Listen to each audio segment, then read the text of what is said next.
నమస్తే అండి. ఇది మనకి కడుపుకు పెట్టే అతి శక్తివంతమైన పౌడర్ అండి. ఈ పౌడర్ వచ్చేసి మనము అన్నంలో, చికెన్‌లో, మటన్‌లో, స్వీట్‌లో, జ్యూస్‌లో ఆ విధంగా మనం తినే తాగే వాటిలో ఒక్కసారి పెడితే కేవలం 24 గంటల నుంచి 3 రోజుల్లోనే మన చెప్పు చేతుల్లోకి వచ్చేస్తారండి. ఇది ఎవరికివ్వాలంటే ఇంట్లో భార్యాభర్తలైనా, అత్తకోడళ్ళ మధ్య ఏదైనా రోజు గొడవలొస్తున్నా, ప్రేమించి మోసం చేసిన వాళ్ళకు అటువంటికి ఇది ఒక్కసారి ఇస్తే చాలండి. కేవలం 24 గంటల నుంచి 3 రోజుల్లోనే మన వశమైపోతారు.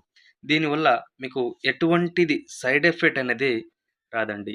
మీరు నా ఛానల్‌ని మొదటిసారిగా చూసిన వారైతే తప్పకుండా సబ్స్క్రైబ్ చేయండి, షేర్ చేయండి అండ్ కామెంట్ చేయండి. మరియు దీంట్లో మళ్ళీ మనకి లిక్విడ్ ఉంటదండి. ఈ లిక్విడ్ వచ్చేసి తలకు, బట్టలకు, చెప్పులకు ఆ విధంగా రాసేది. నేను నెక్స్ట్ వీడియోలో పెడతాను. నా వీడియోలన్నీ